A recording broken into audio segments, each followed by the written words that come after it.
In this video, the first thing we're going to look at is the cycle function here.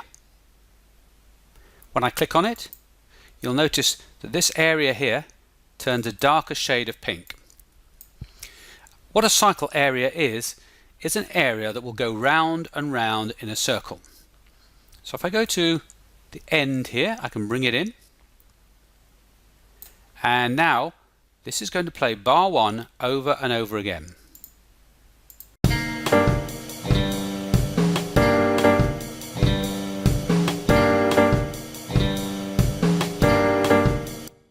Let's extend it to 2 bars.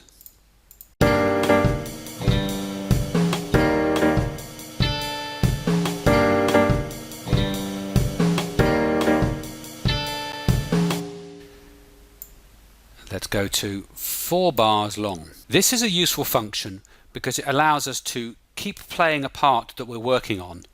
And we might want to record a new track here, and it's useful that we can just keep playing around and around and around again.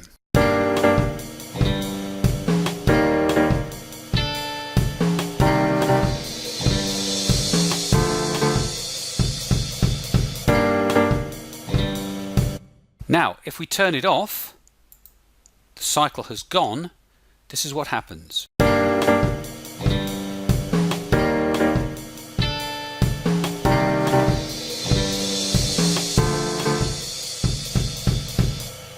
And it just continues, and we've lost the continuity.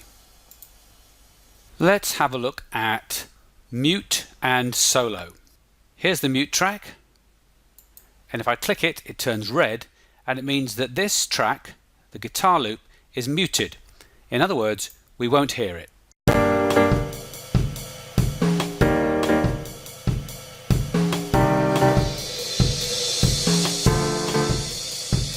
Let's turn it back on.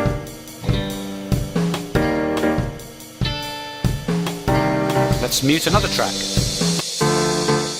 The drums are out. Let's mute the guitar.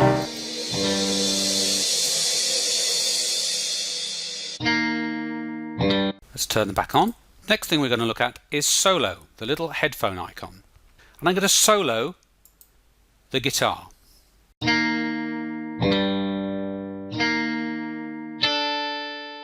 And this means that we can only hear that one instrument on its own. Let's solo the drums.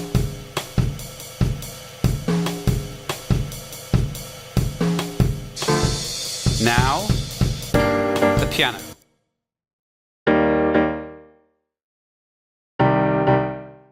And the cymbal. This feature is very useful when you want to hear a particular part of a song or a track on its own. We can also solo instruments at the same time. So for example, I could pick the piano and the drum together.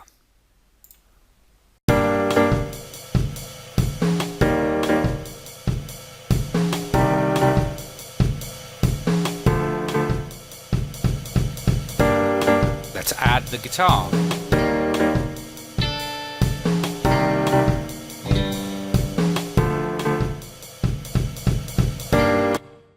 Let's have a quick look at the volume and pan controls. Here's the volume.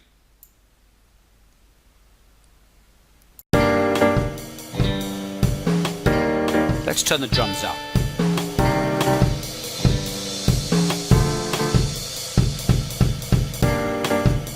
And down.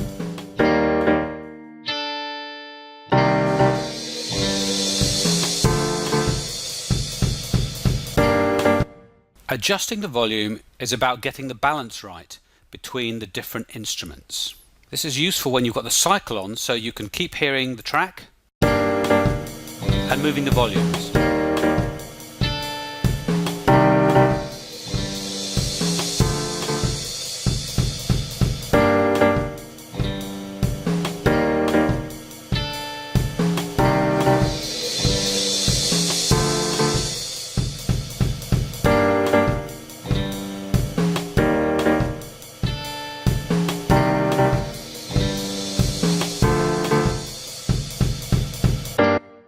And balancing the different volumes of the instruments is a hugely important part in mastering and mixing your song. The pan control is just below the volume, and if you've got earphones on, you'll notice this, that if you move it to the left, it will go into one ear, and to the right in the other. So let's solo the drums and give it a try.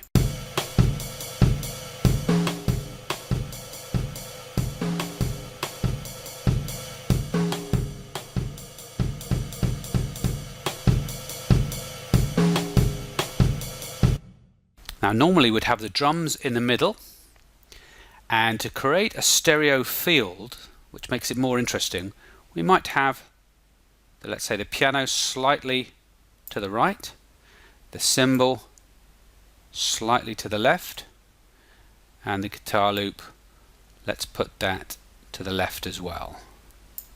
Let's see if you can hear the difference.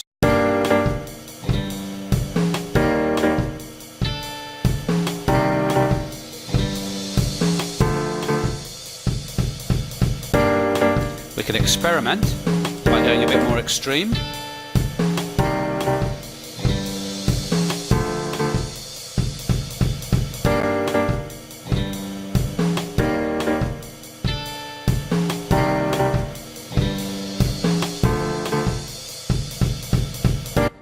Once again, it's great to have the cycle on, so we can go round and round, keep listening to it, keep changing it until we've got the balance right and the stereo field right.